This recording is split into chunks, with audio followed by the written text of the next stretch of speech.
Capítulo 33 A caminho da crosta. Após nos refazermos pela manhã, considerando a viagem ainda longa, despedimo-nos comovidos. Pelo menos quanto a mim, podia afirmar que me afastava com mágoa tão belas as lições ali colhidas.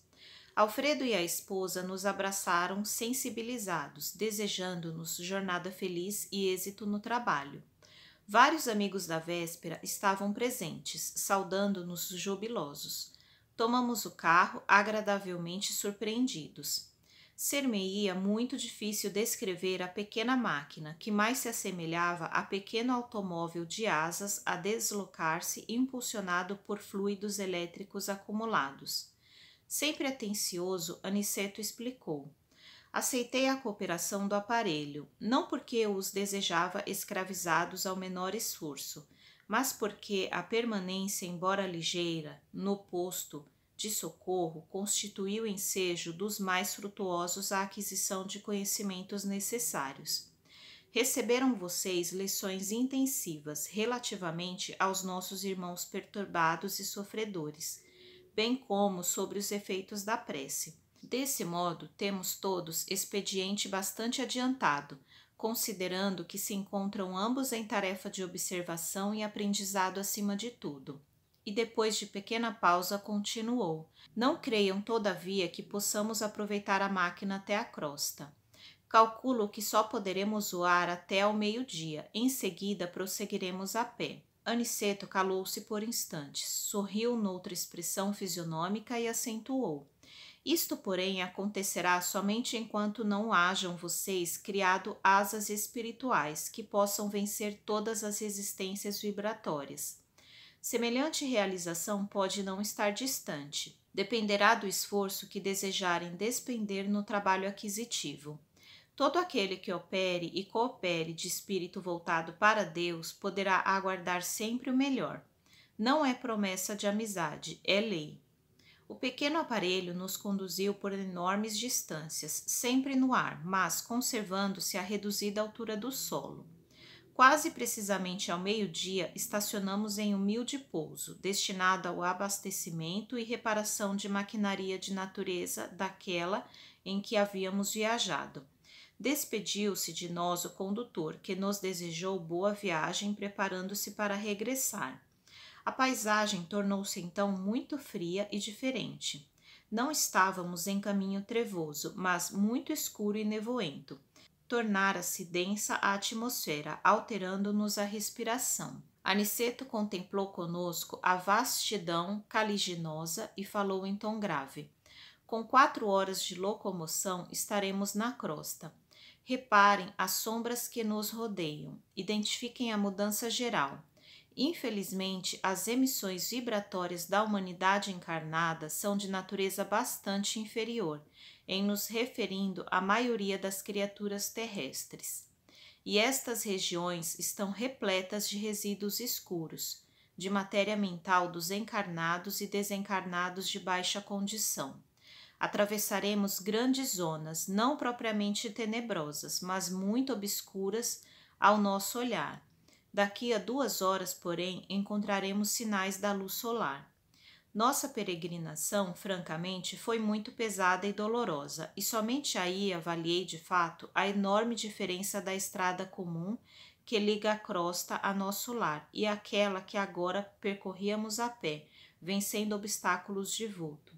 Imaginei, comovido, o sacrifício dos grandes missionários espirituais que assistem o homem, compreendendo então quão meritório lhes é o serviço e como necessitam disposições especiais e extraordinário bom ânimo para auxiliarem as criaturas encarnadas de maneira constante. Os monstros que fugiam à nossa aproximação, escondendo-se no fundo sombrio da paisagem, eram indescritíveis e, obedecendo a determinações de Aniceto, não posso ensaiar qualquer informe nesse sentido, a fim de não criar imagens mentais de ordem inferior no espírito dos que, acaso, venham a ler estas humildes notícias. No horário previsto por nosso orientador, começamos a vislumbrar de novo a luz do sol, como se estivéssemos em madrugada clara. O espetáculo era magnífico e novo para mim. Calor brando começou a revigorar-nos. Aniceto fixou o quadro maravilhoso dos raios de luz, atravessando as sombras, e falou de olhos úmidos. Agradeçamos ao Senhor dos mundos a bênção do sol. Na natureza física é a mais alta imagem de Deus que conhecemos. Temo-lo nas mais variadas combinações, segundo a substância das esferas que habitamos dentro do sistema. Ele está em nosso lar de acordo com os elementos básicos de vida e permanece na Terra segundo as qualidades magnéticas da crosta. É visto em Júpiter de maneira diferente. Ilumina Vênus com outra modalidade de luz. Aparece em Saturno noutra roupagem brilhante. Entretanto, é sempre o mesmo, sempre a radiosa sede de nossas energias vitais. Avançamos comovidos, e daí a algum tempo surgiu-nos o astro sublime na posição que antecede o crepúsculo. Doutras vezes, viajando sempre através da estrada luminosa e fácil de ser percorrida, em vista das possibilidades de volitação, não fizera maior reparo. Agora, porém, que atravessara névoas compactas, anotava diferenças profundas. A certa distância surgia a Terra, não na forma esférica, porque nos achávamos não longe da crosta, mas como paisagem além, a interpenetrar-se nas extensas regiões espirituais. O sol resplandecia rumo ao poente, como enorme lâmpada de ouro. Aniceto, que parecia alegrar-se sobremaneira, exclamou: entramos na zona de influenciação direta da crosta. Poderemos doravante praticar a volitação utilizando nossos conhecimentos de transformação da força centrípeta. A luz que nos banha resulta do contato magnético entre a energia positiva do Sol e a força negativa da massa planetária. Prossigamos. Não tardaremos a entrar no Rio de Janeiro. A essa altura, assaltou-me o desejo de perguntar alguma coisa relativamente à direção. Como nos orientaremos? Indaguei curioso. Antes de tudo, respondeu o instrutor, é preciso não esquecer que nossas colônias estão situadas no campo magnético da América do Sul. Qualquer bússola seria sensível de agora em diante, mas em nosso caso é indispensável educar o pensamento e orientar-nos dentro da energia que lhe é peculiar. Empregamos de novo a capacidade volitante e dentro em pouco as matas de Petrópolis estavam à vista. Mais alguns minutos e perlustrávamos as grandes artérias cariocas.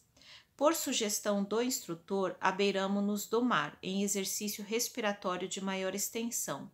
Vicente e eu estávamos positivamente exaustos. Reconhecíamos que o esforço fora significativo para nossas escassas forças.